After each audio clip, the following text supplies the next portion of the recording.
Happy Friday and happy weekend, boys and girls. How's it going? Good mic work back at you, doing a live episode this week. I don't know if any of you are even expecting me to come up today. Maybe I'm surprising you. Maybe you're like, what the hell is Good Mic Work doing? But I did mention on social media the past couple of days that there wasn't a whole lot of meat on the Raw and SmackDown bones this week. I didn't really feel like there was enough to talk about or enough to fill a full podcast episode. And I had a lot going on at work and in my personal life, and I've got a special episode coming to the YouTube channel this Sunday. So I figured, you know what? I'm going to come up and do a live episode Friday afternoon. We'll touch on some Raw and SmackDown stuff. We'll preview the Elimination Chamber card. We'll talk about WrestleMania, and we'll discuss the ton of news that's going around this week as well. So there's kind of a lot to talk about. So I figured we'll just come here. I'd come up and hang out with you guys for like an hour. We'll chat about stuff, and then I'll get out of here and get my ass to work. Like I said, don't forget this Sunday, 2 days from now, I'm going to have a brand new special review coming up, Patreon donation video in the works, just about done with that, and I'm going to have that released to you on Sunday morning, so you can have that to look forward to this weekend. And then, of course, the next day, I'll be up here streaming Monday Night Raw this coming Monday. So yeah, we got a nice couple of days of videos coming to the channel, and a big video, big schedule next week as well. I'm going to go down here and say hello to the chat. Y'all can all see and hear me because I am doing this live and I didn't do any sound checks. All right, I think we're looking good. Yeah, probably going to have a pretty low audience in here today too. It's Friday afternoon, at least it is for me. It's 3 o'clock in the afternoon. I guess it's 6 p.m. on the East Coast, so many of you might be at work or might be out or doing something. But this will stay up through the weekend, so you guys can take a look back at this. And there's a lot to get into. As far as like what we're going to talk about, like I said, Raw and SmackDown, we'll just touch on some of the key points. We'll talk about the Elimination Chamber, discuss that card, and the wrestling news that I have written down. I'm going to talk about the All Elite press conference from yesterday in Vegas. Big news coming out of that. We'll talk about some of the talent leaving. You know, there's rumors about the Usos and Randy Orton. We got Bob Stoops coaching an XFL team, which I thought was really interesting that they landed him.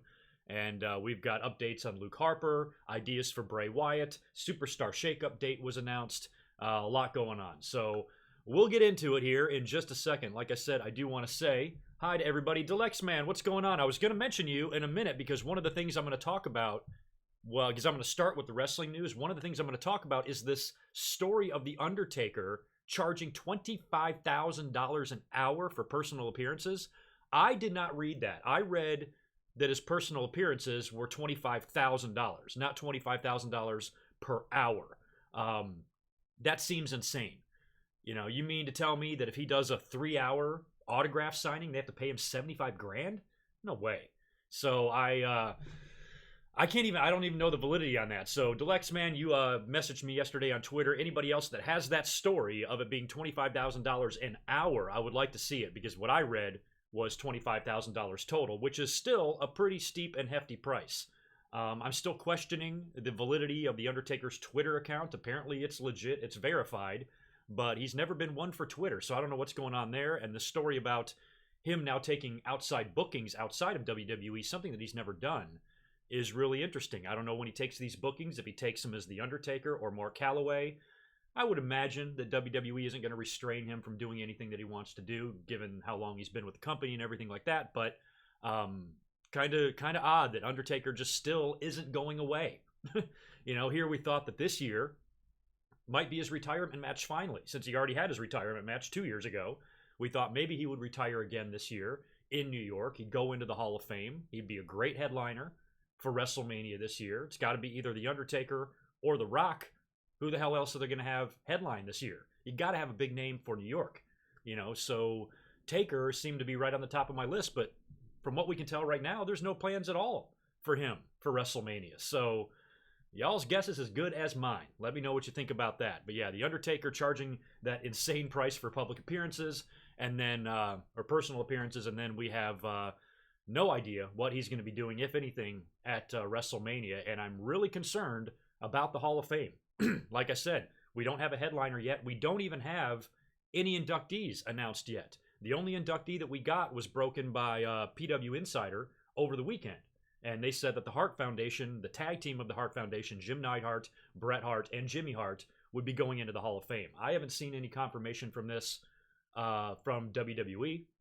So I don't even know if that's going to happen or not. I thought they'd announced that on Monday Night Raw, but whatever they do, they usually announce the headliner first. So maybe we're going to get that right after Elimination Chamber, and then they have to start announcing inductees, every week until WrestleMania if they're going to fill the entire field this year. Batista is another good option. That's right. I forgot about Batista. Batista, too, could headline. Big Show could potentially headline. But, like I said, given the fact that this is New York, I think you need the biggest name possible. And when you have the Undertaker and The Rock sitting right there, both of which you would think would be available to do this, even with The Rock's crazy movie schedule. Dude, can you come to New York for one night and go into the Hall of Fame? I'm sure he could work something out. And same thing with The Undertaker. So, what the hell's going on this year? What do you guys think? It's going to be Taker, Batista, or Rock maybe headlining. We're going to get the Hart Foundation going in most likely. Christian is another name being tossed around. I would love to see Brian Pillman go in and Davey Boy Smith, but then that's a whole lot of Hart Foundation people, and they might save those guys. Rick Martel, Bam Bam Bigelow, a lot of the same names that we've all discussed in previous commentaries and live streams. I think any of those could be likely. I'm sorry, I'm coughing a little bit here. Live streams, no editing. I got to just roll with it. Yeah, the Legend of Vacant. Yeah, we should definitely put Vacant in the Hall of Fame as many times as that guy's held the WWE title. Holy crap, he belongs in the Hall of Fame. Yeah, Ben, I agree about China, but again, China's one of those names that's just a little iffy, and again, I don't see China being the headliner. I know that's unpopular to hear. I just don't think WWE would have her be the headliner, but she definitely needs to go in, and I'm pretty confident that eventually, at some point, WWE will come around on China. Don't know if it's going to be this year or not. Don't know, but I think she'll get in. Just seems like she has to. I don't know. Barry, is mayonnaise an instrument? Barry with the awesome super chat has asked. Y'all are going to have to ask him. I don't think it is. I'll have to look it up. But thank you, Barry, for that. You got a video in the works, too. I got one coming up on Sunday. Real fun review. It was actually fun to go back and watch that show and do a review on it. And then I got a pretty big one coming up for Barry, probably around WrestleMania time. But as far as the other wrestling news I wanted to start with, I didn't mean to start with The Undertaker. We just happened to be talking about him because Deluxe Man had mentioned it. And you're saying Deluxe Dave Meltzer. I'm losing it. Where is it? Said it was per hour. Okay, not so much Taker himself. So that might not be true. Okay. Well, it's, at least somebody said it. I thought maybe people were misunderstanding. I had read, I don't even know where I read it, but what I had read just said $25,000 flat, not per hour. So if it's coming from Meltzer, we know Dave. A lot of times he's right, a lot of times he's wrong. So we'll have to wait and see on that. But I'm not crazy for thinking that even for somebody like The Undertaker, even for a legend like that, that's an unimaginably high price tag. And I can't imagine anyone or any place being able to afford him. Who's going to pay him $100,000, to do an autograph signing? Nobody's going to do that. So I think $25,000 per appearance is much more likely. But then again, Undertaker makes $1 million for his WrestleMania matches, so I guess that's pretty much coins in the cushion of your couch, $25,000. But yeah, that's kind of interesting with The Undertaker, and I am curious what the hell they have planned for him this year at WrestleMania. But let's backtrack now and talk about yesterday's All Elite press conference. It was right outside the MGM Grand in Vegas. I watched most of it. I watched it when I got home from work last night, skimmed through a lot of it. The biggest news of the whole thing, obviously, was Kenny Omega finally showing up, and it's official. He's with All Elite Wrestling. Not a huge surprise. I mean, it would have been hugely disappointing and disheartening, I would think, to All Elite Wrestling if Kenny Omega went to WWE. All Elite Wrestling, without even launching yet, has already got an unbelievable amount of fan support. I mean, we got people arguing and bickering on both sides. Some people think All Elite Wrestling is the greatest thing ever and WWE is completely fucked. And then other people don't think All Elite Wrestling is really that big of a deal at all, and now the two sides are battling. I'm right in the middle. I don't give a shit who's right and who's wrong. I just want to sit back, wish these guys in All Elite Wrestling all the luck in the world, and I hope they land as much hot talent and big talent and free agents as they can. And it does tell you something, that Kenny Omega, being the hottest free agent, which is not a lie, it's not a catchphrase, he's the hottest free agent in all of professional wrestling, and he turned down WWE. He turned down WWE to go somewhere else. The very idea that we have that option now is remarkably, promising for the future. The fact that guys don't automatically have to go. And I think what we're on the verge of here, and Absolute Gaming, I'll answer your super chat in a minute. What I think we might be on the verge here of is, when TNA stole, or not stole, but they signed Kurt Angle. That was a huge signing for them. And Kenny Omega is a signing like that for All Elite Wrestling. Dean Ambrose possibly jumping over there in a couple of months is going to be another big one. And if they can grab like one more big name from WWE, couple of names that were floated around this week. Sean Ross Sapp, our friend, had reported that Randy Orton is open to at least listening to an offer from All Elite Wrestling. I think with Randy Orton's legacy in WWE, for him to leave now at this stage of his career and go somewhere else, potentially harming any relationship he has with Vince or whatever, I think that would be kind of crazy. But if All Elite Wrestling has all this money and they got $1 billion out and they have a billionaire's wallet and they want to toss some money at a big-time WWE legend to lure him away, we're in a whole new universe here. We have not experienced this type of stuff since WCW, when we had it for a very short time with TNA, when they were landing everybody. And being able to lure Kurt Angle out of WWE into TNA was huge for them. So, All Elite Wrestling, I think there's a line they have to tread there when they're signing guys. If they can grab some WWE talent, great, but don't make the mistakes that TNA did. Learn from their mistakes. You don't have to sign everybody from WWE, but if you can snag a big name or two, and Randy Orton, I know he's not the independent wrestling fans' favorite wrestler, but he's a damn good athlete, and he could have some awesome matches with a whole bunch of people in All Elite Wrestling, including Kenny Omega. So somebody like him, if they can get anybody else on that level, semi-main event, former world champion type of level to hop over there along with everybody they have, and potentially Dean Ambrose, who knows? Who knows what's yet to come? They still have yet to have their first show, which is Double or Nothing, coming up on Memorial Day weekend for that card now, after we saw what we saw at the press conference with Omega coming out and Jericho also coming out, the two of them rekindling their rivalry and having a pull apart and a little scuffle. We're going to get that match, so we know we're going to get Omega and Jericho at Double or Nothing. We're going to get Hangman Page and Pac. They had an interaction as well. This time, Hangman was on the stage cutting a promo. Pac appeared via satellite or via Skype or something like that. So we know we're going to get that match, and we're also going to get the Young Bucks against the Lucha Brothers. And there might have been another match, women's match or something like that was announced there too. But right now, that card is shaping up. I'm sure it's going to be a great show, but I don't know. What do y'all think of the proposed card so far? All I know is the show has to be a success. They have to have big things happen. It has to go off without a hitch. It has to leave the fans wanting more. They need a bunch of surprises, and I would love for them to steal a couple of WWE guys. If Dean Ambrose can be there, I want him to be there. Not advertised, just fucking showing up. It might not be that big of a surprise if he does show up there, but I think it would be huge for them, especially if he gets on the mic and says a few words, you know what I mean? So, like I said, with All Elite Wrestling, all I ask out of them, because I love this idea. I love that they're here. I love that they have money backing them, and I'm not going to discount them so easily. I'm not going to say, oh, they have no chance to compete. They're never going to overthrow the WWE. As much as we might want that to happen, that will not happen. I don't care if they have 5 billionaires behind them. That machine of the WWE is too far ahead of everybody. Not going to happen, at least in our lifetime. But what they can be is really solid, real competition, to where now WWE can't just automatically assume that their guys are going to re-sign with them. This might even force WWE to start treating talent better. If they start looking at contracts and say, okay, we haven't done shit with this guy in a year and a half, but his contract is coming up in 9 months. Let's start pushing him now. Let's start putting some emphasis behind him, maybe give him a run with a title or something like that to try to entice him to stay.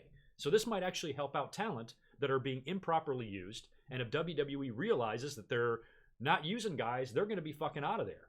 Especially if word gets out that you have some disgruntled people or whatever. So maybe this might just force WWE to start caring. We've all talked about back in the Attitude Era how everybody had a storyline. Everybody, no matter what you were doing, if you were Gangrel or if you were Stone Cold Steve Austin, you had a storyline direction. You kind of have that now, but just not as cohesive. It's all fucking over the place. Show rewrites are taking place 3 or 4 times during the day. Sometimes the show is starting and they don't have the main event match written yet. I mean, it's insane. So all that just is lacking. So, another good thing about having All Elite Wrestling there and creating some competition is it will force WWE creatively to do a better job. Not only with, how they're handling their talent and how they're paying guys and how they're pushing talent, but just how they're writing their storylines. If the talent is just disgusted with what they're doing, Dean Ambrose is leaving because a few weeks ago he had his fucking pants pulled down in a doctor's office getting shots on TV. Just these stupid hokey ass segments. So he's like, fuck this, I'm going to go. And incidentally, speaking of Dean Ambrose, it does appear that whole thing's legit. I mean, unless WWE is really, really working us, they had him come out and got in the face of EC3 last week on Raw, and then they had a match and EC3 beat him. So they're starting to job him out. So there's still time for WWE to turn the corner and switch and swerve us, and he's not going anywhere at all. And this is all just part of the work.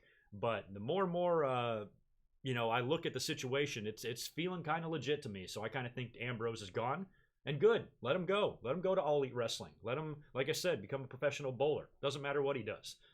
He's leaving because he's unhappy, and I'm glad he has that right. And he has that ability to do that. Saved his money. He's got options now. And now all the talent has options. All of them have options.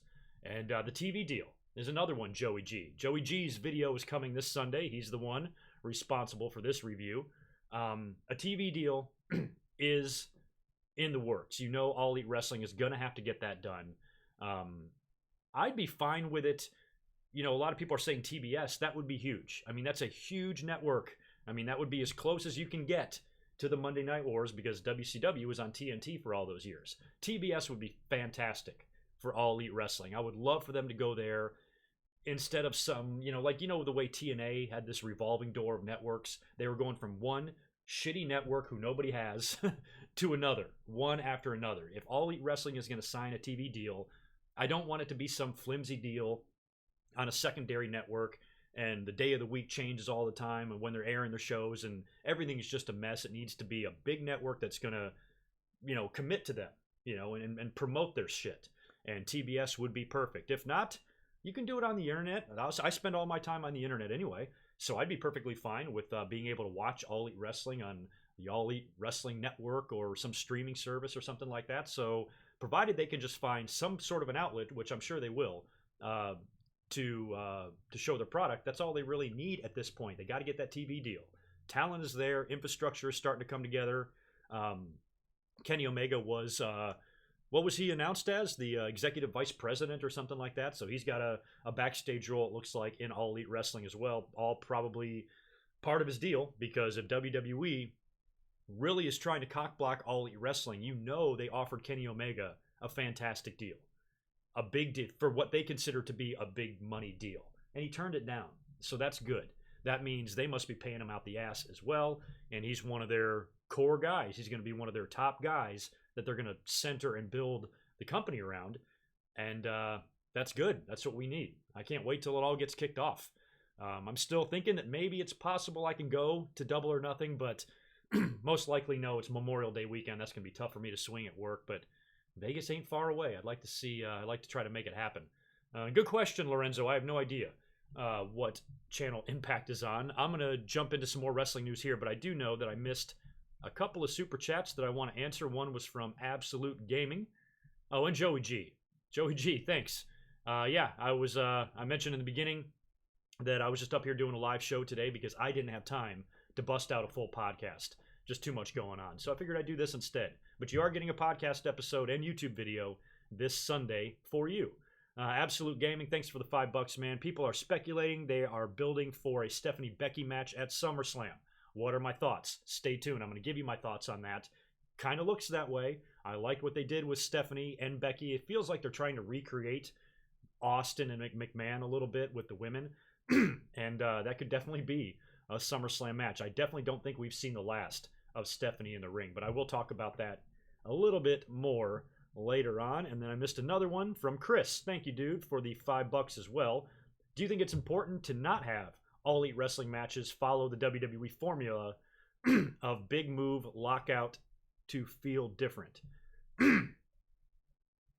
I think I get what you're saying. You mean, well, I don't think they're going to try to copy the way WWE books, especially their TV matches, I think is what you're referring to as well. And their pay-per-view matches. But I think All Elite Wrestling should not do anything that the WWE does. Don't follow any of their formula. Do you. You be you. You know what I mean? It's important to learn from WWE and what they do right and what they do wrong, but I don't think they need to.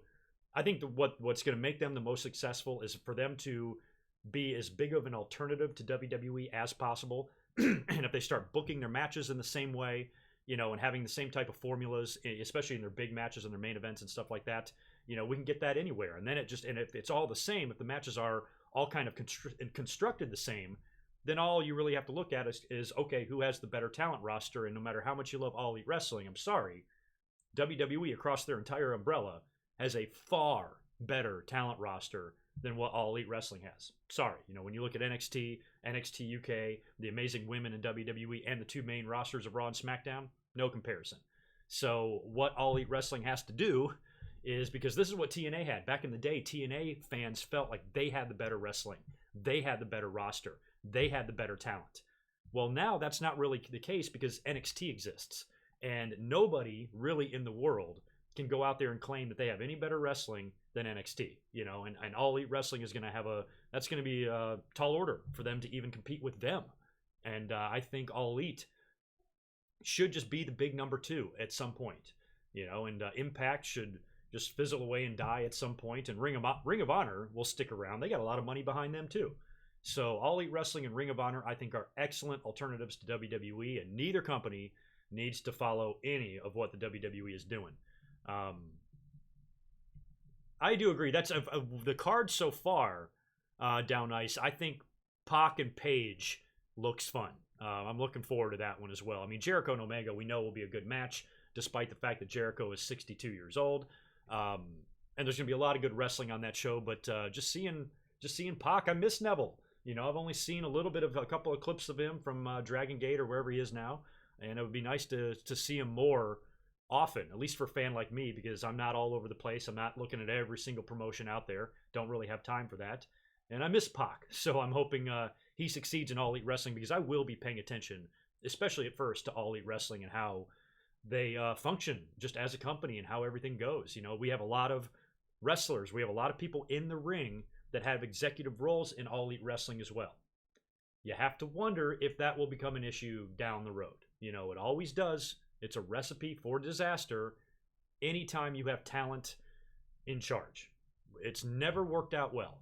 So I'm hoping that with the Bucks and Cody and Omega, we don't start getting any ego problems or people are sabotaging people's pushes. I hope that nobody is that catty and has those issues, and we don't get a Chris Benoit and Kevin Sullivan situation somewhere in there. I just hope with all this talent, with all these executive roles, and a billionaire funding this thing that doesn't really have any experience in professional wrestling and what can happen behind the scenes with egos and shit like that, I just hope it all stays together. I hope it stays cohesive. I hope the wheels don't come off, and I hope it's straight towards the future. Don't get discouraged if you don't overthrow the WWE in the first year, that kind of thing. And by God, for fuck's sake, please learn from TNA's mistakes and don't bring in Hogan and don't bring in Bischoff. Don't go to Monday nights and try to go head-to-head with Monday Night Raw. Don't try to make your company a miniature version of the WWE. The minute you do that and you have that philosophy, you're gone. You're not going to succeed. So I think everybody in All Elite Wrestling is smart enough to know that. Cody ain't dumb. His dad was sort of a genius. So I think they'll be fine. I've got confidence in these guys. And all I want is for All Elite Wrestling to be a success. That's it. I'm not interested in them being better than WWE. I'm not interested in which one I'm supposed to like better. I don't give a fuck. All I want is them to be successful, be competition, and offer a place for wrestlers to go to where now you have an option. Because before they came around, you didn't really. You could still go to Impact. You could still find work out there. But now you've got a promotion that can actually pay you more than someone else. And that's never been an option except for underneath talent. Underneath the talent in WWE, some of them could leave WWE, become a big star in the independents, and wind up making more money. But we haven't seen a situation in recent memory where WWE's top stars, even Brock Lesnar's name, has been thrown around. I don't think that's very likely, but even his name has been mentioned. There is enough money in All Elite Wrestling where guys like that can entertain offers. They can listen to them. They don't have to go there, but now it's an option. And we really didn't have that, even with TNA. We didn't have that. There was only a couple of guys here or there, the Christians and the Mick Foleys and stuff like that would leave and go to TNA, and they all wound up coming back. So I'm just kind of interesting. It's going to be really interesting to see where we sit 1 year from now. We'll all get back together. Set your clocks, set your calendars. February 8th or 9th. What fucking day is it? I think it's the 8th. We'll be back here 1 year, and we'll talk about where All Elite Wrestling is at the moment. Before I move on to my next news item, I'll go down here and read some of the chat and say hello to you guys as well. How can you watch Double or Nothing? Have they mentioned that? Double or Nothing will be somewhere. See, I didn't watch enough of the press conference to see if they gave us that information. Still don't know where that's going to be. Where that's going to be offered. Actually, don't know. No, Lorenzo, you'll never get a good mic work All Elite Wrestling rant unless they turn into TNA and do all the same shit that TNA did.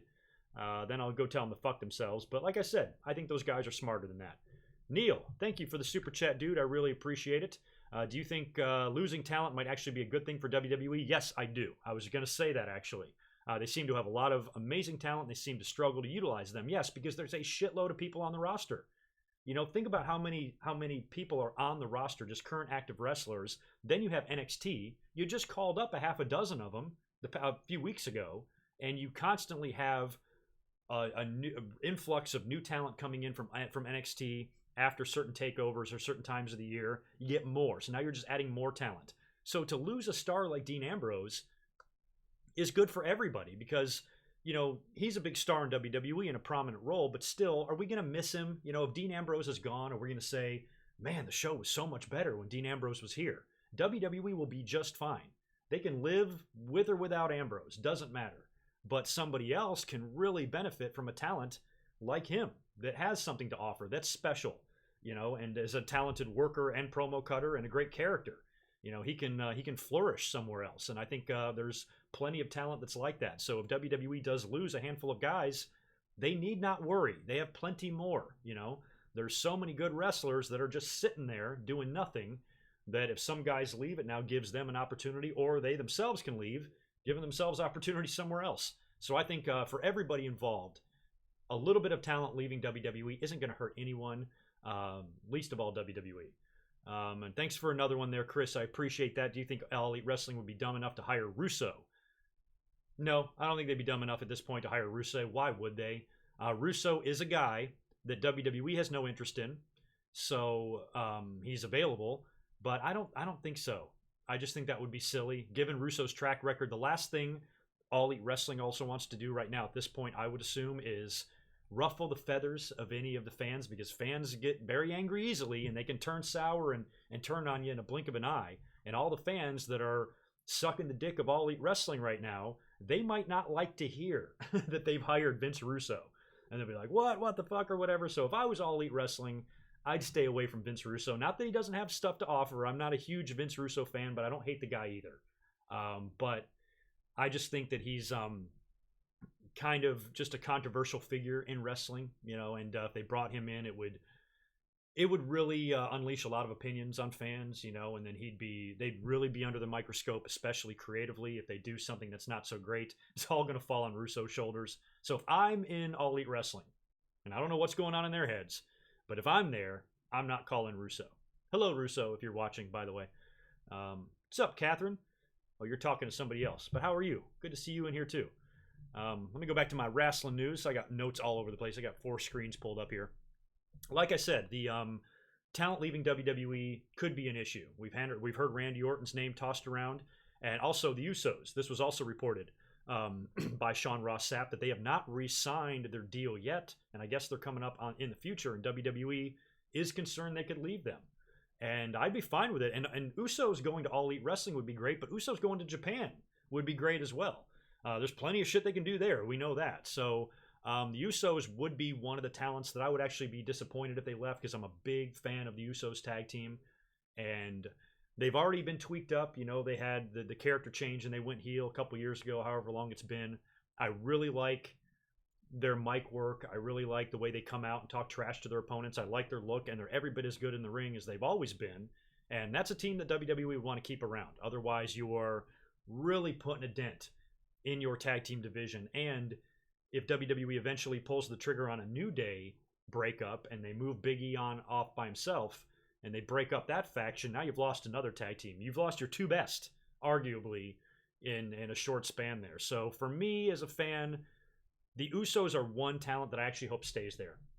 I just like them. I really like them. Not that they can't be great elsewhere. I would just miss them because I wouldn't be able to see them as often as if they went to Japan. I've got New Japan World, but I don't take a look at it that much. And if they went to All Elite Wrestling, you know, I'm sure they'd be great there. Can you imagine the Young Bucks against the Usos? Oh yeah, pass the lotion.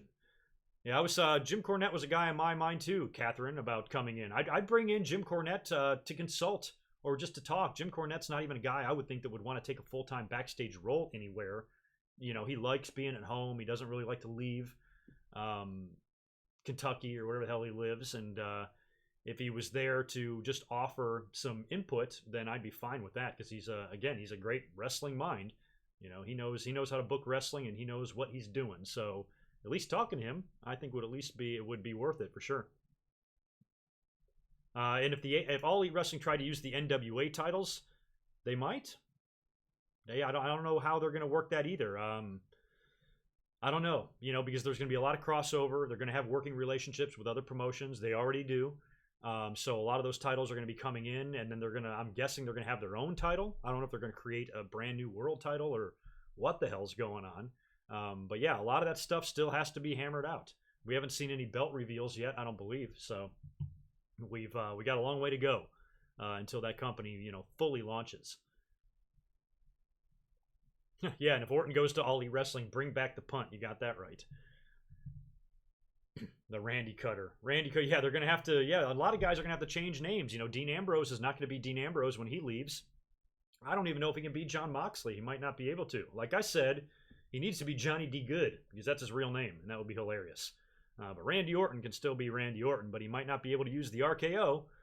And I'll talk about his fucking awesome match on SmackDown here in just a minute. But as far as the other wrestling news that I have written down, kind of not WWE related, I did mention that Bob Stoops, former coach of the Oklahoma Sooners football team in college, has been hired by the XFL. He's going to coach their Dallas team, which I don't even think has a name yet. But that's a pretty big name. I mean, Bob Stoops was, you know, he was being lured by NFL teams for years to try to get him away from Oklahoma, and then he finally retired, and now he's back in the XFL. I hope it works out. He's the first big name coach. It's going to be interesting to see how all this comes together next year when that launches, because we've got, a year left, and we're going to have some XFL football to worry about, and now Bob Stoops is on board, so that's kind of a big day, or kind of a big name, I should say. I talked about the Usos and Randy Orton. We talked about All Elite Wrestling. We also got the dates announced for the Superstar Shakeup. Those are going to be coming on April 15th and 16th, so a couple of weeks after WrestleMania, or I think the next week after WrestleMania is when the shakeup will take place. And there's a lot of guys, you guys can hit me up with some ideas that I would like to switch brands. I would like to see Drew McIntyre go to SmackDown or AJ Styles come to Raw. Lots of talent that I could see kind of shuffling around. So the shakeup should be interesting, and that's coming up in just 2 months, something like that. We Are Pro Wrestling. What's going on? Thanks for joining me on a Friday afternoon. For those of you just tuning in, wondering what the hell is going on here, like I said, Raw and SmackDown, which we're about to talk here about in a minute, was not that noteworthy or newsworthy this week, so I didn't feel like I could fill a full podcast. So since I'm working on some other videos, doing a lot of stuff next week, I've got a special episode coming up on Sunday. I'm formulating my WrestleMania schedule right now, and that week of videos, I didn't really feel like I had time or the need to come up here and do a full podcast episode on this week of TV. It just wasn't worth it. So we're doing this instead. So thanks for joining me. And by the way, what's our audience in here now? Well, 137. That's a low number, but pretty good for the middle of an afternoon on a Friday. Make sure you mash that like button for me. And if you're watching me for the first time and you've not subscribed, do that too. Hook me up. But I'm back to what we're talking about here. I guess I'm going to get into Raw and SmackDown now because we have a lot to discuss as far as the Elimination Chamber and storyline directions for a lot of talent. Namely, Becky Lynch. Becky Lynch was very busy on Raw and SmackDown. We saw her on Monday Night Raw. She came out and was told by Stephanie McMahon, who was also on the show, that she needs to go see a doctor. She's got that gimpy leg. that was injured, I guess, at the Royal Rumble, and she's been hobbling around on that. Her and Charlotte were brawling on it the week before. And Stephanie said that, I think you're injured and you're not willing to get medical attention, and I think you're worried that your knee could really be damaged. So until you go to the doctor, you're suspended. She suspended Becky Lynch right there on Monday Night Raw. Becky, of course, snaps and even warns Stephanie that she's going to beat her ass if she goes any further. Stephanie suspends her, and then Becky attacks Stephanie. She's about to put her in the disarmor, and her knee kind of buckles, and she gives out, and she gives way. And Stephanie's able to get out of the ring and scurry away. And a lot of people are wondering if this is the seed that's been planted for a future Becky Lynch and Stephanie McMahon match. And I say yes. A lot of people are eyeballing SummerSlam for this. That's a long ways from now. That's 7 months. You know, I'm thinking more immediate purposes, in the sense that now Stephanie McMahon is going to be involved in this Becky Lynch and Ronda Rousey situation, and that's what I'm worried about. There's so many unanswered questions here because they're doing the injury angle with Becky Lynch, and we've all been wondering what they're going to do with Charlotte. And is Charlotte going to find her way into that WrestleMania match between Becky Lynch and Ronda Rousey? They are definitely keeping you guessing there. So Stephanie suspends Becky Lynch. She leaves the building. She actually runs into Ronda Rousey backstage. They have a little interaction. And then on SmackDown, Charlotte is in the ring, and I think she opened the show, right? On SmackDown. She basically starts offering herself up to take Becky Lynch's place at WrestleMania against Ronda Rousey. Charlotte has unfinished business with Ronda Rousey. We can't forget that. The match actually would make sense. So she's volunteering herself to take Becky Lynch's place. And that's when Becky comes through the crowd and she confronts Charlotte. Triple H, this time, instead of Stephanie, comes out to the ring to try to stop Becky Lynch and said, look, Becky, it's simple. You either go to the doctor and get looked at, or you're suspended. The minute you go to the doctor and get cleared, you're back. And she doesn't accept that, and she bitch slaps Triple H. And it's just, I don't know what the hell they're doing with Becky Lynch. Like, Becky, the character, is being very Stone Cold Steve Austin. She doesn't give a damn. She doesn't care about her bosses or what they tell her. But when you look at Braun Strowman, the fact that this guy, in storyline, lost his WWE title match against Brock Lesnar because he damaged Vince McMahon's limo. Yet Becky Lynch is beating the shit out of Stephanie and Triple H, and they're fine with it. That doesn't make a whole lot of sense either. So I'm kind of worried about what they're going to do and what this is going to mean. And is Stephanie going to stick her nose into the situation? She has unfinished business with Ronda Rousey as well. Ronda Rousey has beat the crap out of Stephanie a few times too. So now you have to wonder where Stephanie's alliance is going to lie. Is she going to play a role in the outcome here? Because one thing I did mention in my stream on Monday is that if the rumors, because we've heard it, Becky Lynch has even said it on social media, it's really starting to look like the women are going to main event WrestleMania this year. That's fabulous.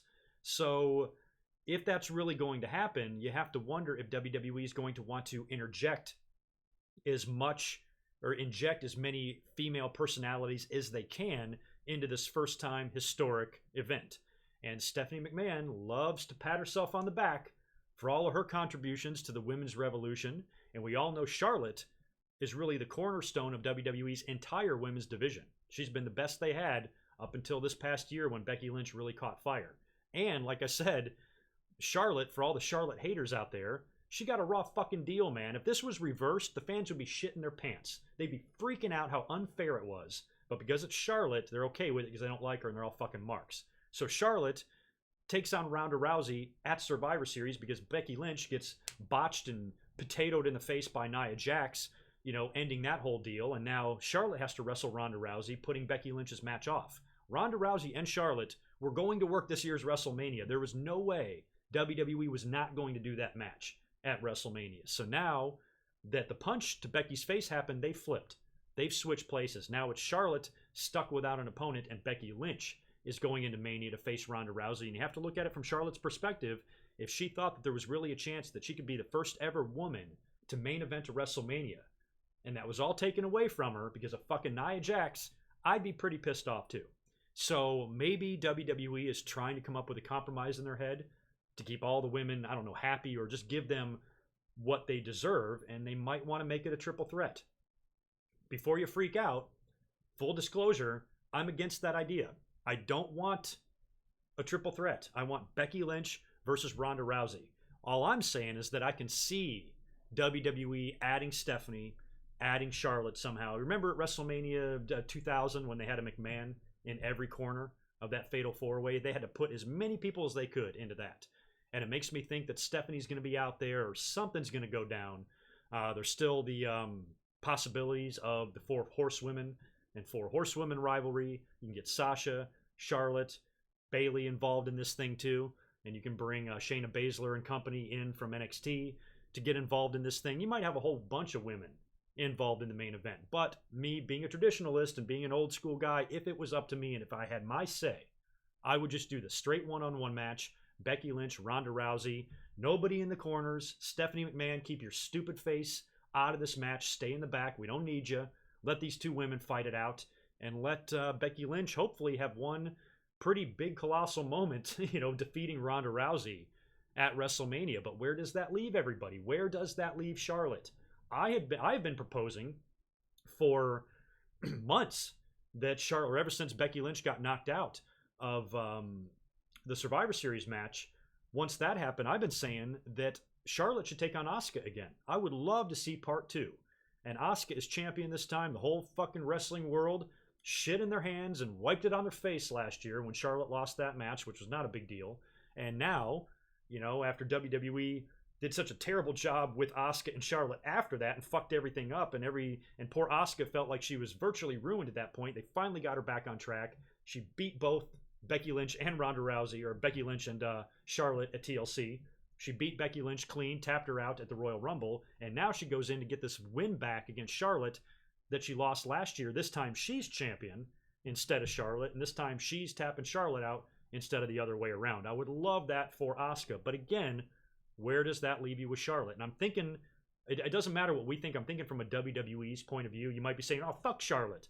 You can say that all you want, but WWE isn't going to say fuck Charlotte. They're not going to put her on the kickoff show. Charlotte's going to do something significant on this show. And if she was initially penciled in to face Ronda Rousey potentially in the main event, and she's now been demoted to losing a match to Asuka, I don't know. Maybe WWE feels like they owe her more than that. This is just speculation. So what do you think, they're going to do? Are they going to add Charlotte? Are they not going to add Charlotte? I know what you want. I know what you want to see happen. You don't want to see Charlotte get added to the match. Neither do I. It's not about what we want. What do you think they're going to do? And part of me thinks they could still insert her into this match somehow, because on SmackDown, she made it very clear that she wants in. And that's going to lead to a future match. We've got Fastlane coming up.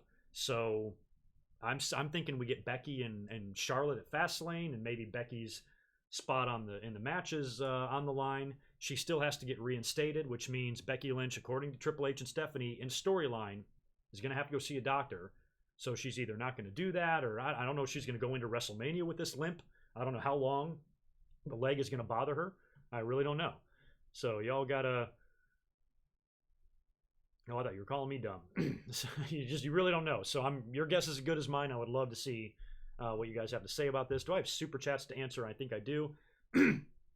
Oh man, 4659 Rock Intensity. Thank you for that super chat. I just got done talking all about All Elite Wrestling and whether or not they are a threat to WWE.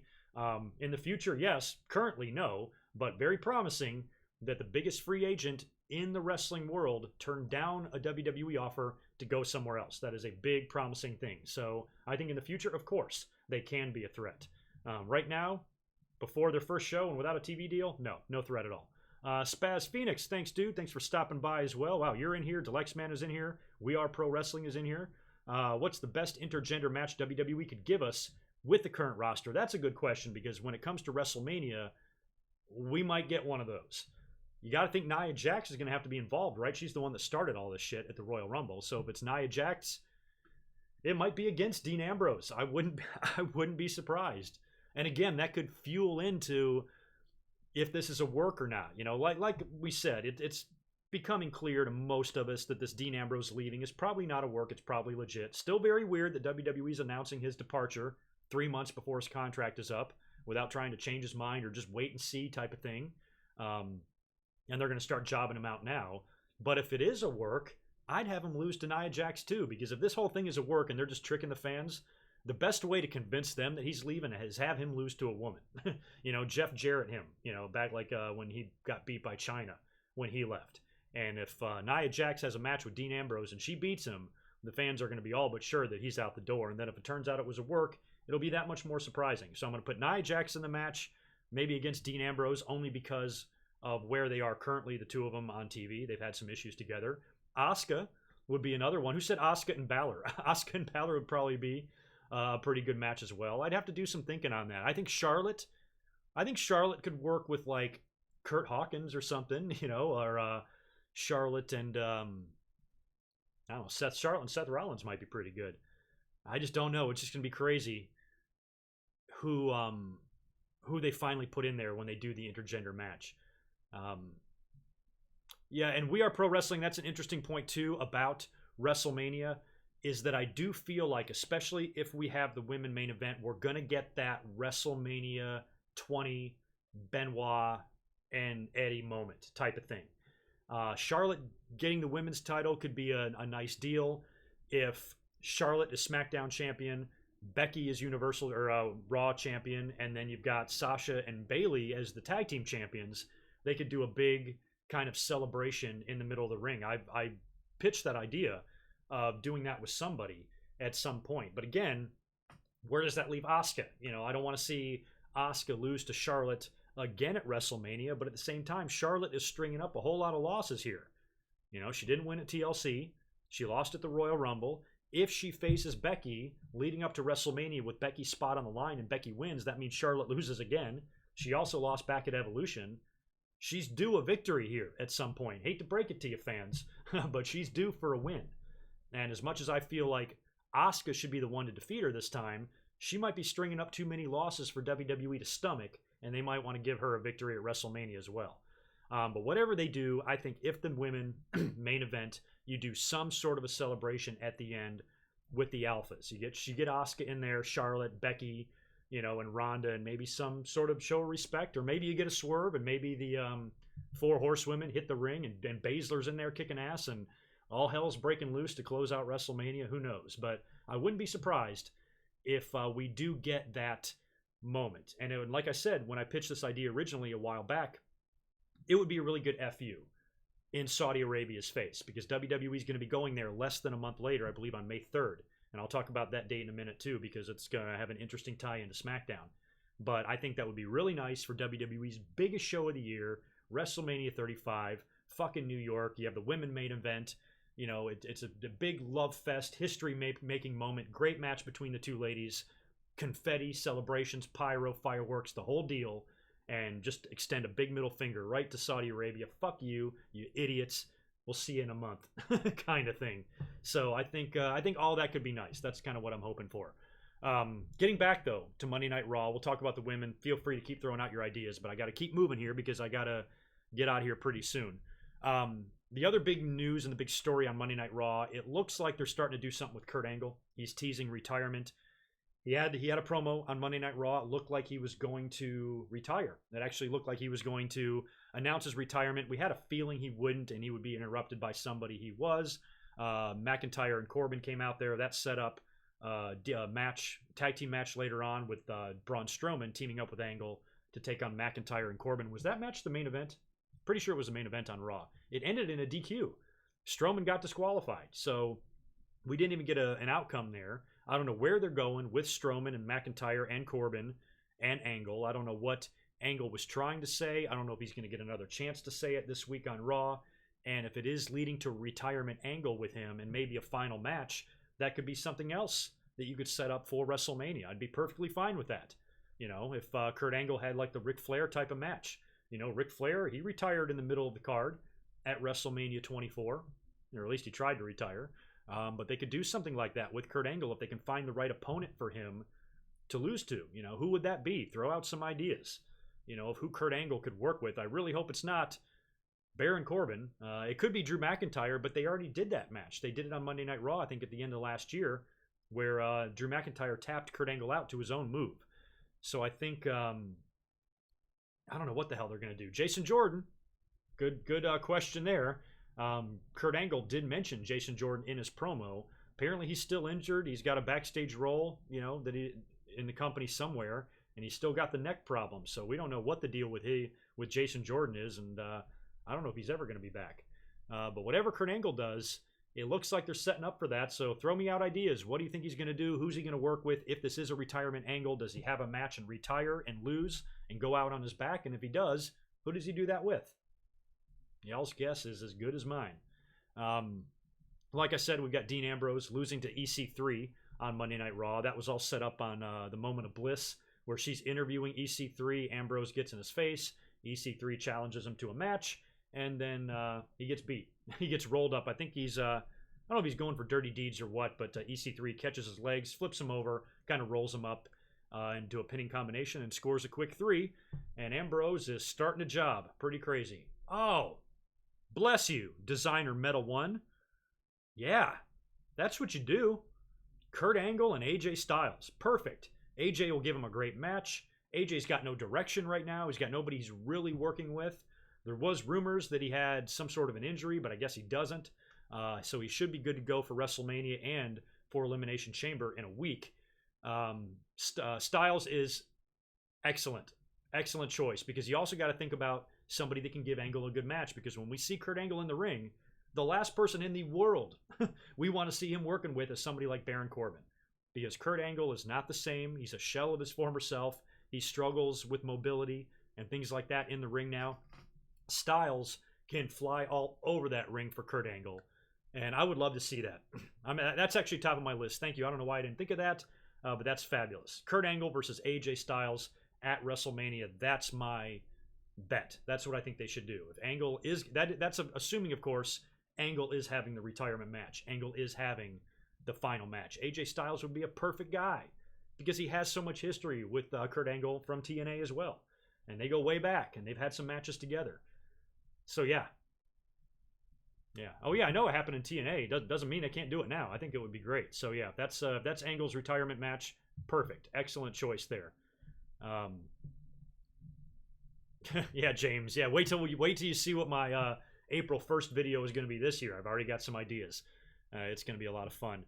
Speaking of injuries, too, to AJ Styles that turned out not to be true, Sasha Banks might be injured as well. Remember who was, you guys were here, most of you were anyway, on Monday night when we were watching Raw, and we saw the Riot Squad attack, or who attacked him? Was it the Riot Squad? I forgot who the fuck attacked him. But Sasha and Bayley got attacked before the match, and they wound up winning anyway, and Bayley worked the whole match by herself.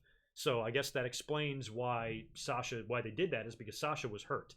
I think that she's going to be okay for Elimination Chamber, because if she was injured and there was fear of her not making the match, or a real fear, they probably would not have had them qualify.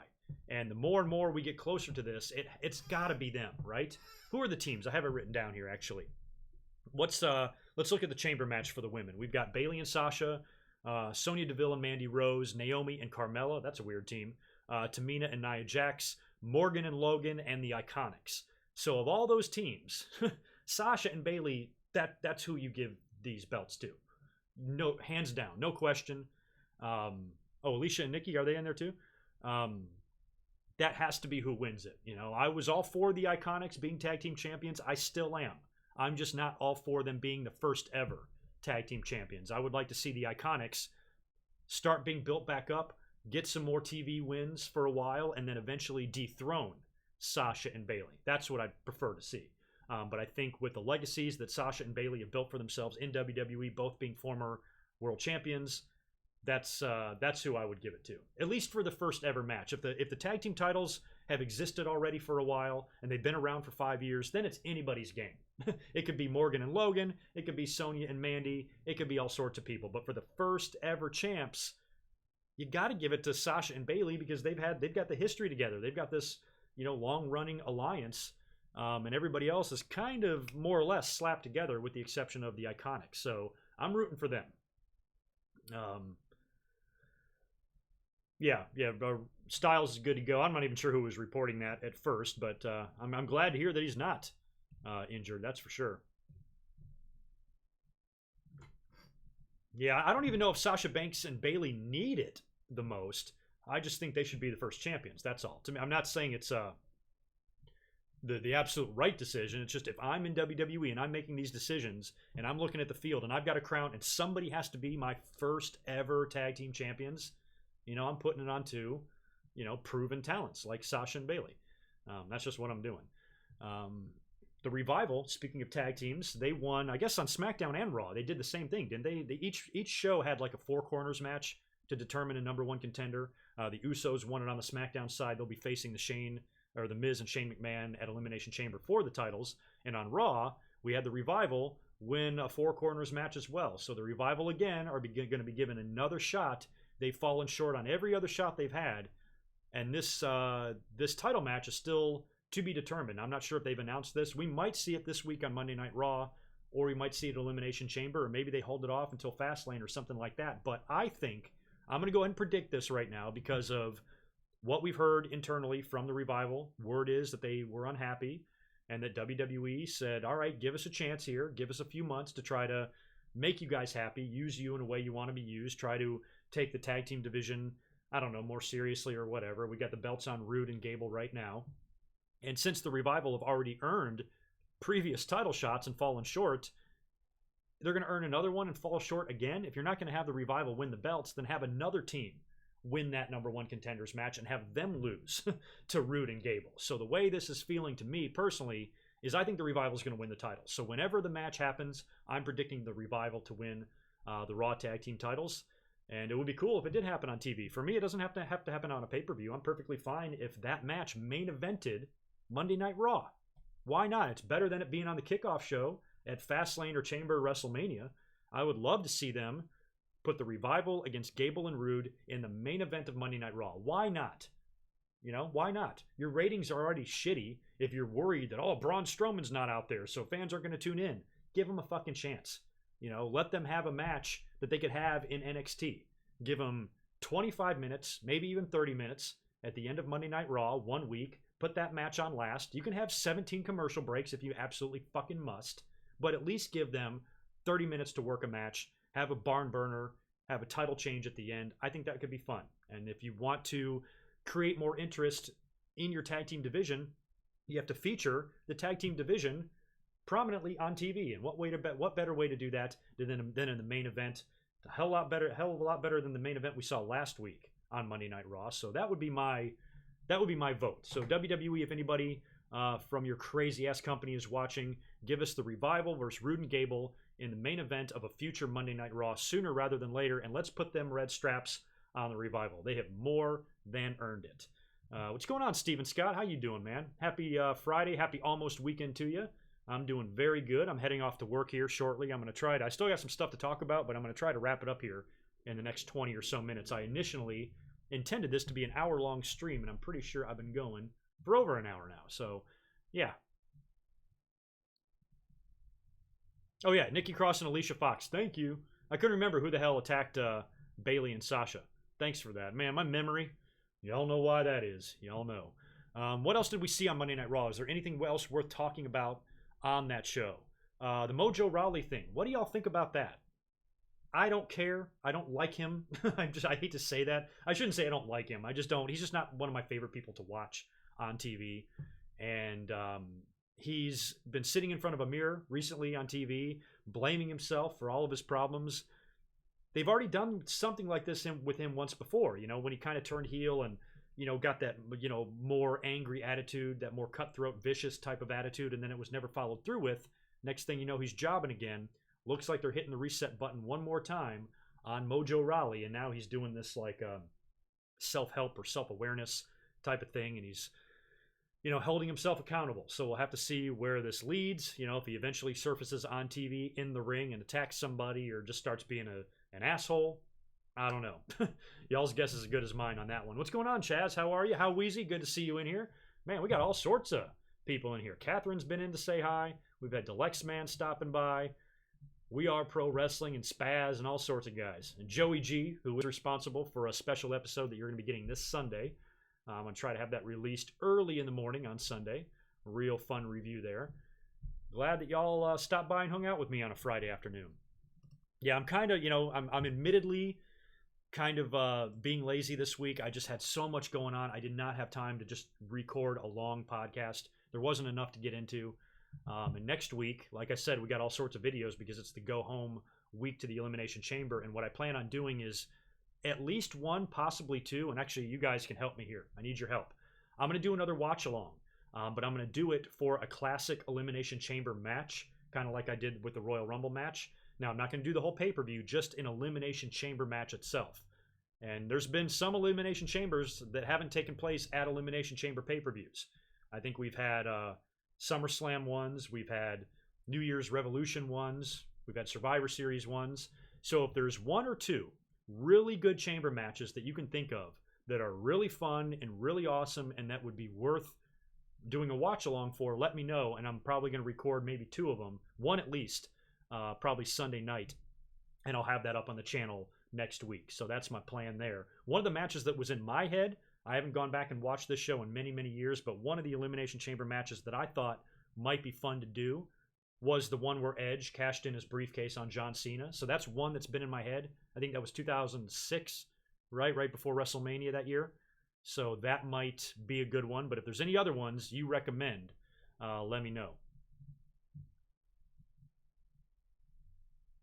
Oh, yeah, there we go. Joey G, New Year's Resolution or Revolution 2006. Yeah, that was the one that was already in my head. I just hadn't gone back and watched the match in so long. I didn't know if the match sucked. So that one's good. That one's definitely going on the list. I'll probably do 06, and I'll do one more. 2005, SummerSlam 03. I think that was the one with Kevin Nash in it. I don't even know who won that. Oh, no, that was the one with like Triple H and Goldberg. Oh, yeah.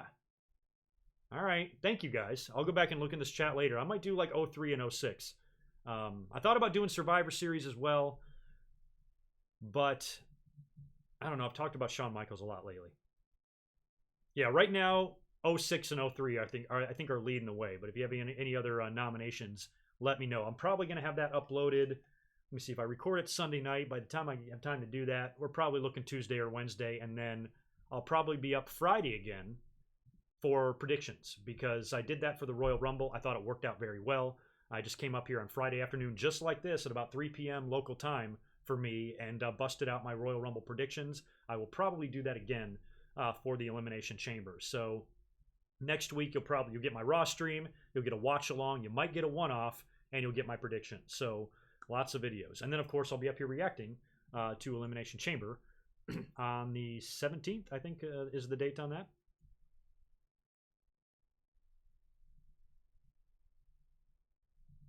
Oh man, I barely remember that one. The one where HBK interfered and cost a Taker. Was that before? That was what, 2010 maybe? Wow. Yeah, Nash cut his hair for the Punisher. He was out of WWE right after that match, I think, for a while. Doing that stuff. But yeah. All right, cool. These are good suggestions. Yeah, I'll take a look at these. Like I said, I'm gonna do one for sure. If I can bust out two of them, I will. It might be fun, extra content. A lot of people really enjoyed the Royal Rumble watch along, and I think the timer in the screen really helps when doing that. So many of you should be able to follow along without a problem when I do that. Yes, Kevin Nash is in the Hall of Fame, Alex. He went in as the headliner a couple of years ago. Can't remember when, but I know he's in.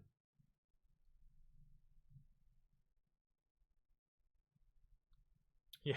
Yeah, one thing I didn't want to do, I don't like the Elimination Chamber in general. I just think the whole match is fucking ridiculous. This, what do we call it on Monday night? This sex chamber, this penetration chamber spaceship sex dungeon that they all fight in. It's so ridiculous. It's so elaborate. It's so over the top. I just think the whole thing is silly, and I cannot believe the concept has lasted as long as it has. This damn thing. I'd be so pissed if I was on the ring crew having to set this fucking monstrosity up. Oh my God, horrible. But I appreciate all of the nominations there. Yeah, I'm definitely going to do one or two this week, and I might try to do that for many pay-per-views. You know, we come up on Hell in the Cell. I might do a couple of Hell in the Cell matches. I'm definitely going to do a couple of watch-alongs for WrestleMania, and for those, I've been thinking I'm probably going to do the whole show. I'll just sit right here and record a watch-along, and we'll do it that way. One of the WrestleManias I'm thinking about doing is WrestleMania 15. Not one of my favorite WrestleManias, but it's the 20-year anniversary of that show, and I was there. So I thought I could offer some fun insight if I watched WrestleMania 15, but I'll probably do another one as well during WrestleMania week. So there's going to be a bunch of those watch-alongs coming. They're a lot of fun to do, and a lot of you guys seem to like them as well. Should we jump over to SmackDown now before I get out of here and talk about that? I didn't watch too much of the show. I watched most of it. Like I said, we talked about the whole Becky Lynch and Charlotte stuff earlier on and what all that means. With Charlotte opening up the show and saying that she can go to WrestleMania to face Ronda Rousey. Triple H confronts Becky and she slaps him. And, there's lots of questions to be answered. Where they're going, what the injury to Becky Lynch's knee means in storyline. Is it going to be a way for them to shoehorn Charlotte into the match somehow? Is Stephanie going to be involved? Is this match going to main event WrestleMania? What the fuck's going on? And what are they going to do prior to that? The injury angle, I'm guessing, is probably to keep Becky Lynch off of Elimination Chamber, but by Fastlane, she's going to need to have a match. And it's probably going to be against Charlotte, I would think. Like, who else would it be against? And maybe her spot at WrestleMania might be on the line. That's what it feels like to me. And, of course, they are planting the seeds for an eventual Stephanie McMahon and Becky Lynch showdown. And that would make a lot of sense, and that would parallel, too, a lot of what Vince and Austin did. Because when Austin stunned Vince in Madison Square Garden all those years ago, why did he do it? Because he was angry that he was injured and he couldn't wrestle. And Vince got in the ring and said, if you would just work with the system and work with us, we just want what's best for you. And Austin stuns him, and then he winds up winning the title, and Vince McMahon is hell-bent on taking the belt off of Steve. So they could do the same thing with Ronda Rousey. If she's defiant, beating up authority figures all the way to WrestleMania, wins the belt at WrestleMania, and then Stephanie, her number one goal becomes to take that belt off of Becky Lynch. And maybe Stephanie develops a relationship with Ronda Rousey. Because if you noticed, on Monday Night Raw, the fans were all over poor Ronda Rousey. They're going to boo the shit out of her just by default, just because everybody loves Becky Lynch so much. And I think for WWE's sake, they might want to turn Ronda. Because I don't want to see them try to force her down our face or down our throat as a babyface when the fans are clearly going to be on the side of Becky Lynch. They don't want a Roman Reigns type of situation here with Ronda Rousey. So if the fans are going to boo her anyway, and they're not going to let her speak, they tripped her up on Monday Night Raw. She seemed a little flustered out there, and then she got on her game. And I think Ronda to me is more convincing as an in-your-face type of person than the smiling, oh, I just want to have a good match and I respect you type of chick. Because Ronda was a badass in the UFC. She'd be pushing bitches during the weigh-in and shit. So I think that Ronda Rousey might be better, just the two badasses getting in each other's faces. And since the fans want to boo Ronda anyway, you should make her a heel. Maybe she actually teams up and forms an alliance with Stephanie McMahon. Why not? And Stephanie could bring in Ronda's friends, to take out Becky's friends. And then Becky and Charlotte can come back together and they can join up with Bayley and Sasha. And we got the four horsewomen feud going on, and Stephanie's right in the middle.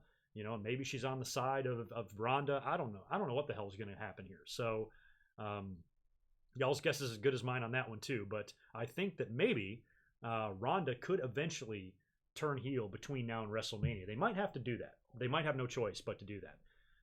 But yeah, Ronda's cray-cray. I agree with you there. No Millennial Smark. I have been up here for over an hour. We are wrapping it up. I'll probably be up talking here for another 15 or so minutes, and then I'm getting out. But we talked about a lot. Talked all about Becky Lynch and Ronda Rousey and Stephanie McMahon and what all that means. We talked about All Elite Wrestling and Kenny Omega signing with them and what the future holds for All Elite Wrestling and how successful they can be. We talked about Dean Ambrose. We talked about stars leaving the WWE for All Elite Wrestling. Bob Stoops being announced as a new coach in the XFL. We got the shakeup dates announced. We ran through Monday Night Raw, and now we're running through SmackDown. I also want to talk about Daniel Bryan, because Daniel Bryan on SmackDown had a match with Jeff Hardy. He's got to defend the title in the Elimination Chamber against everybody. Who's he got? He's got AJ Styles, Randy Orton, Mustafa Ali, Samoa Joe, and Jeff Hardy, right? Those are his opponents. He cut a promo on SmackDown with his wooden belt that I fucking love. And Daniel Bryan just looks like such a dirty little greasy type of guy, doesn't he? He's on Raw. His hair's a mess. He's dressed like a slob. He's got the black eye. He gives no shit. He gives zero fucks whatsoever about his appearance.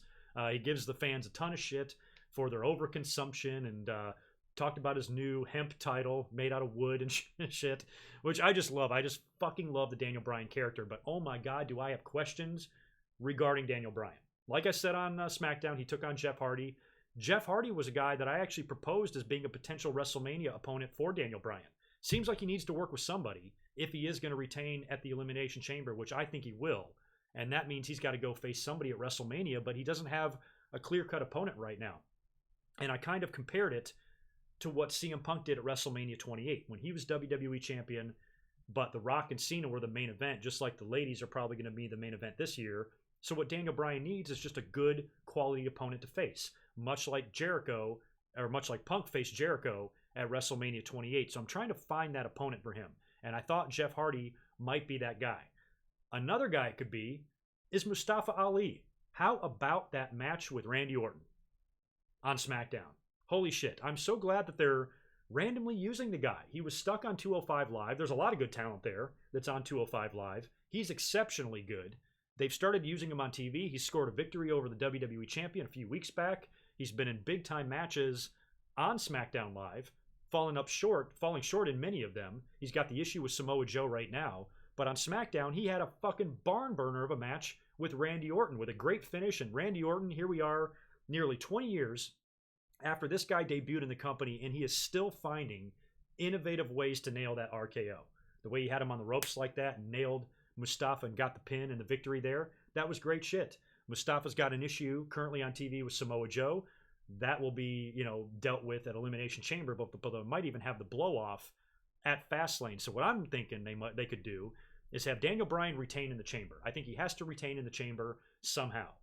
And I'll talk about how in a minute. If Daniel Bryan retains in the Chamber, maybe you can do a number one contenders match between Mustafa Ali and Samoa Joe at Fastlane, and Ali wins, and Ali challenges Daniel Bryan at WrestleMania. That would serve the same purpose that I mentioned earlier on, trying to compare it to the CM Punk and Chris Jericho situation. You need a good quality title match at WrestleMania on the undercard, but not necessarily a title change. So maybe Daniel Bryan can face Ali and beat him. Or he can work with somebody else. Now, like we said, Daniel Bryan's got to figure out a way to come up victorious in the Elimination Chamber. He's got Eric Rowan on his side. There's another guy he needs on his side. It feels like he might be starting up a stable. And here's my idea. Number one, we've got Luke Harper, who's due to come back pretty soon. Apparently, he's been at the Performance Center working out and rehabbing. He should be good to go pretty soon. He could be a really good guy to show up in the Chamber and help Daniel Bryan win. And now Daniel Bryan's got his two Bludgeon Brother bodyguards, the Triple Bs, on his side. We could see that. There's also Bray Wyatt, which a lot of fans have been bringing up his name. Hey, GoodMicWork, what about Bray Wyatt to face Daniel Bryan at WrestleMania? He should challenge Daniel Bryan at WrestleMania. I kind of could see that. I definitely could see that. But what I would like to see is an extra twist. So let's say, for example, Bray Wyatt. First of all, Daniel Bryan has to survive Elimination Chamber. So if Bray Wyatt is going to challenge Daniel Bryan for the title, I don't see Bray Wyatt in getting involved in the Elimination Chamber. Why would he do that? So I think if anybody gets involved with the Chamber, it's going to be Luke Harper, and maybe Daniel Bryan retains. Then you have Bray Wyatt show back up on SmackDown somehow. I don't know how they get him there because he was on Raw with Matt Hardy. Put him on SmackDown somehow. Have him challenge Daniel Bryan, because there's even a photo of Bray Wyatt with a kind of a custom WWE title that looks a lot like Daniel Bryan's wooden one. And if you can get Bray Wyatt into the mix and have him challenge Daniel Bryan at WrestleMania, I think that would be great, because those two guys have a lot of history that date back, 5 years, 6 years, 2013 or 14, whenever that was. And that would be so cool to kind of see the roles reversed now.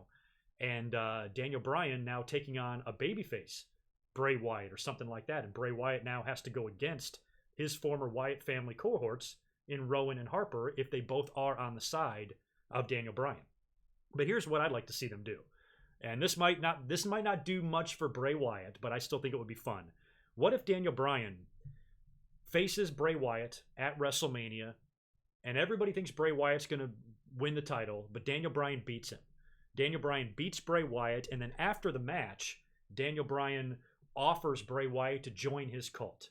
Come with us. Walk with us. You'll be reinvented. You can live on with us, or whatever he has to say, just as David Koresh type of shit, and gets Bray Wyatt to embrace and hug Daniel Bryan after their title match, immediately after it, at WrestleMania, and he joins up with Daniel Bryan's new faction. Now we've got the entire Wyatt family from a few years ago, but you got a different leader in Daniel Bryan. And what that will do is eventually lead to a split, where Bray Wyatt breaks away as a babyface and then eventually defeats Daniel Bryan for the title down the line. Maybe SummerSlam, maybe Money in the Bank, something like that. So I think if Bray Wyatt came in to challenge Daniel Bryan, I say Daniel Bryan beats him first, Bray Wyatt joins the group, and then breaks away as a babyface and wins the title in the end. Something like that. Because we've seen situations like this before. We saw Daniel Bryan join the Wyatt family a few years ago. Randy Orton joined the Wyatt family a few years ago, or a couple of years ago. So maybe something like that. But another thing you got to think about as well, I've been sitting here so confident all this time thinking that Daniel Bryan is going to retain the title at WrestleMania because we've already got big-time matches. We're likely going to get Becky and Ronda. That will likely close the show. And we're also going to get Seth Rollins and Brock Lesnar, which is a huge match. So Daniel Bryan is kind of taking a back seat to those two matches. So I kind of figured he needed to have a throwaway match and just retain the title and continue on past WrestleMania as champion. But about 3 weeks after WrestleMania, they're going back to Saudi Arabia. And Daniel Bryan didn't go last time. So I don't know if you do the Saudi Arabia show without the WWE title on the line. I don't think we're going to see a title change at Saudi Arabia, but WWE is probably going to want to have the belt defended. And if Daniel Bryan doesn't want to go, and if he stands up for himself like he did last time, they're going to have to take the belt off of him prior to May 3rd. And I don't know how it works. I don't know what the pay-per-view schedule is. It's going to be one of those weeks where we're going to have like Backlash and then Saudi Arabia like all in the same week. So there's time after WrestleMania to take the belt off of Bryan, I suppose. But if I had to guess, I don't know if they want Daniel Bryan as champion going into the Saudi Arabia show if he's not going to go. And I think it would also be really silly if Daniel Bryan decided to go this time. You know, he said no a couple of months ago, but now all of a sudden it's okay for him to go unless WWE forces him. So they might want to take the belt off of Daniel Bryan before they get there. So he could very well lose at WrestleMania. We could get title changes out the ass at WrestleMania. We could have Ronda Rousey, Brock Lesnar, and Daniel Bryan dropping their titles at WrestleMania. And good old Asuka needs to hang on to hers. But yeah, what do you think about that? Like, what if you incorporated Bray Wyatt and Luke Harper into this Daniel Bryan situation? You got to think with Rowan, last time we saw him on TV, he was teaming with Luke Harper. So how can you bring Luke Harper back and not have him have anything to do with these guys? You know when Luke Harper resurfaces, he's got to join up with them. And then the wild card in all this is Bray Wyatt. And who knows, maybe they hold Bray Wyatt off for a couple of more months. You know, maybe he doesn't work WrestleMania at all. Maybe they wait until the Superstar Shakeup to send him over to SmackDown. And then he gets involved with Daniel Bryan after that. But right now, when you're trying to think about WrestleMania opponents for Daniel Bryan, assuming that he's going to retain the title in the Elimination Chamber, which I believe he will because I don't see any point on putting that belt on anybody else in that chamber match, at least right now. It would seem like it came out of left field. It would seem like they would be sharply changing directions before getting to WrestleMania. And where would it leave Daniel Bryan if he did drop the belt? So I think Daniel Bryan needs to stay champion going into Mania, and now he needs a challenger. It's not going to be Jeff Hardy because they wrestled last week on Raw. I think Mustafa Ali is an excellent, excellent choice. If not Mustafa, then Bray Wyatt. Those are my two.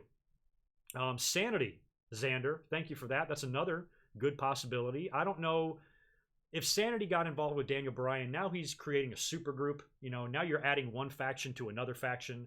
I don't know if you necessarily want to do that, but they can get involved in there somehow because they're unhappy. They're more talent that's been voicing their disapproval. I think a couple of them were tweeting out a couple of things about their frustration and their use on the roster. So I can definitely see Sanity getting involved. And it was only a few years ago that TNA was trying to make Eric Young like their version of Daniel Bryan. Remember, with the beard and everything? So it would be kind of interesting to see them square off at some point or even align with each other. But I don't know if Sanity, I don't know if they really fit in Daniel Bryan's universe. They're kind of very a dark and kind of evil, sadistic type of faction where Daniel Bryan, all he's doing is just spitting out on the mic what he thinks is right. You know, and that's why Daniel Bryan is a good heel, because he's following the number one rule as a heel, and that is you have to believe what you're saying. And Daniel Bryan is definitely Mr. Environment and all natural fibers, and he's all that type of shit. And so there's no better guy to portray this heel that constantly shits on the fans for their overconsumption and all their vices. Daniel Bryan's the perfect guy to pull this type of shit off. He pulls it off well, and that's why he makes such a good heel, because he does believe what he says. I think it's awesome. No, Sonny Man. Give Harper the Kerwin White repackage? Jesus Christ, what's going on? Ramon Coffee, how are you? Aside from that, over on SmackDown, that's really all I wanted to talk about. I wanted to talk about the great match between Orton and Ali. what Daniel Bryan's doing and what he's going to be doing in Elimination Chamber and WrestleMania, and of course Becky Lynch and Triple H and Charlotte. And that's really all I've got kind of jotted down. The Chamber card now stands as follows. I think we only have 4 matches announced for this. We have the men's Hell in the Cell, Daniel Bryan defending against AJ Styles, Mustafa Ali, Jeff Hardy, Samoa Joe, and Randy Orton. The women's chamber match to crown the first ever tag team champs. We have my picks, Sasha and Bayley, provided Sasha is healthy. I really hope she is because I want those two to be the first ever tag team champions. They're taking on Sonya Deville and Mandy, Naomi and Carmella, Tamina and Nia Jax, Sarah Logan and Liv Morgan, and the Iconics. We've got the tag team titles on the line with The Miz and Shane McMahon defending against the Usos. And we've got Buddy Murphy defending the Cruiserweight title against Akira Tozawa. So we got 4 matches announced so far. 2 of those matches are chamber matches. They're going to be long. So I would think they're going to add, I don't know, maybe a SmackDown tag title match, maybe an IC title. We're probably going to get Finn Balor and Bobby Lashley at some point. Probably get that Elimination Chamber because Balor had to take on Lio Rush on Monday Night Raw. So eventually you'll get Balor and Lashley facing each other. And I had pitched in my last episode that if they do the Intercontinental title match, I want to see Lashley win the first couple of them. He can cheat or whatever. Just have Lashley survive and then have the blow off or the third match for the title at WrestleMania and have the Demon win the Intercontinental title from Lashley at Mania. That would be fun. You're saying Ruby Riott and Ronda Rousey has been confirmed for what? Monday on Raw? That's right, because Rousey took on both members of the Riott Squad, right? She took on Sarah Logan and Liv Morgan, and Ruby Riott didn't want anything to do with her, so Ruby's going to get her shot this Monday on Raw, it looks like. That's cool. Or Elimination Chamber. Is that what we're doing? We're doing Chamber, not Raw? Shit. That's good. I wasn't even aware of that.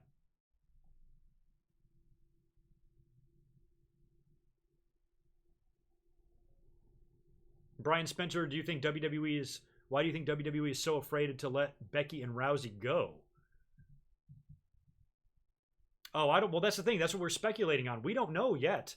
You know, they're teasing all this stuff, but in the end, they might still go with that. You got to remember, WrestleMania is a ways off. If you just say, okay, it's going to be Becky and Ronda, here we go, let's start the build. You got a whole lot of weeks of build here. You got 12 weeks of shit they have to do with Becky Lynch and Ronda Rousey. You can only do so many tag team matches. You can only do so many in-ring promos. You got to do the contract signing. That's just a whole lot of build, and I don't know if the creative team can sustain that for that long. So what I think this is more of just WWE killing some time, doing something else with Becky, doing this injury angle with her knee, having her mess around with Stephanie and Triple H to get her over more as that defiant badass, and just to get the fans behind her more as well, believe it or not, because when you're going against the authority figure, you know, that's usually designed to get you over as a babyface. So I think all of this is just killing time to where Becky and Ronda don't have to have a television interaction every week because that will get old. So I think they want to get on the other side of Elimination Chamber and possibly even on the other side of Fastlane before they officially make that match one-on-one. Otherwise, there's just way too much time between now and WrestleMania. With Seth Rollins and Brock Lesnar, it's easier because Brock's not on the show every week.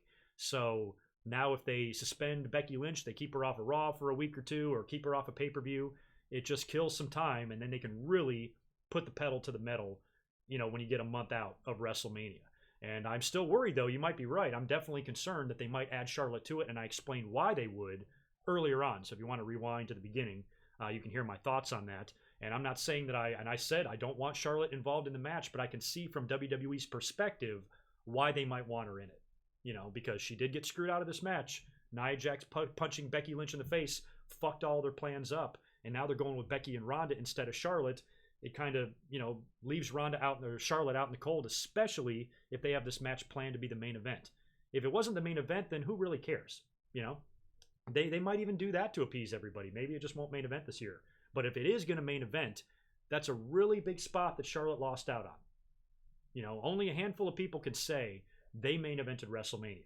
And Charlotte was a really good candidate to do that this year, and she lost because of unforeseen circumstances. So WWE might want to put her in there just to keep her in there. So we'll see. We'll see where they go. We got a lot of week of TV, many weeks left until we get to WrestleMania, and lots of things they can do. And that's why I was asking a lot of you some of your ideas, like, where do you think they're going with this? What the hell does all this mean? Y'all's guess is as good as mine. And I don't know, Robert, what's going to happen to the SmackDown Women's Championship.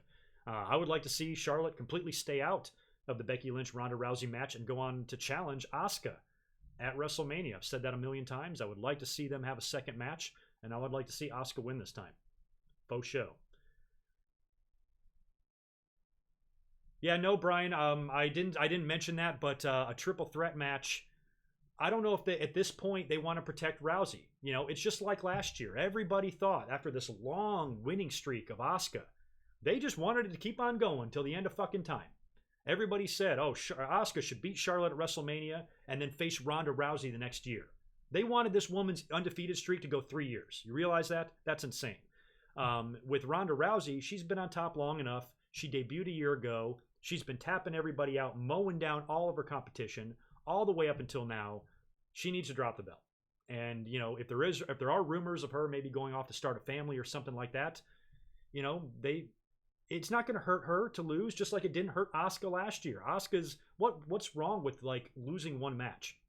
So I really hope that WWE doesn't feel like they need to protect Ronda Rousey. I think Ronda could drop a match clean. It wouldn't harm her. She would still come back just as powerful as ever and still as feared as ever. And it would really make Becky, you know, for Becky to not only be the first one to beat Rousey, but to also do it in the main event of WrestleMania.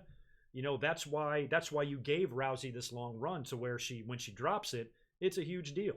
And I just think that if they do make it a triple threat, I think Rousey should take the loss. She should tap out or something like that. I just think that's what you should do. But we'll see. Mike Tyson is the enforcer. That's funny. But yeah, Brian, again, your guess is as good as mine. WWE, I always try to put myself in their heads because they're fucking nuts. So whenever I'm trying to think about stuff, I think a lot of fans mistake what I'm saying for what I want to see happen. Many times that's not the case. I'm just saying what I think WWE might do and the way they think and the way they handle things. That's kind of how I, you know, gauge some of my predictions. Yeah, and Ronda versus Brock Lesnar would be a great match. But yeah, so anyway, I got to get out of here. I went about 30 minutes longer than I wanted to, but I do feel like we got a lot of stuff in. I'm sorry for not getting up here and doing a regular podcast. I know many of you prefer that, but my week was so busy. I had so much going on. I just had all I had time for was to really come up and do this. So don't forget, tune in this coming Sunday morning sometime. I will have a brand new Retro Raw review coming up. It is a Raw show courtesy of Joey G, who was in here in the chat a little while ago. That was a really fun review to do. And then the next day after that is Monday Night Raw again, and you know I'll be up here live streaming that. I've got some Elimination Chamber watch-alongs planned for next week, a predictions video planned for next week. The channel's going to be rocking in the next few days. So thanks for hanging out. Thank you for spending your Friday afternoon with me. Let me know when I sign off of here in the comments below any of your opinions on what you think they might do at WrestleMania or with any of these scenarios I have laid out here, especially with Ronda Rousey, Becky Lynch, Charlotte, and Daniel Bryan. Those are the big kind of stories going on right now that I want to know what the hell they're going to do at WrestleMania. I'm very, very curious. Y'all be good. Have a great weekend, and I'll catch you on Sunday. Peace. Am I off or am I still on?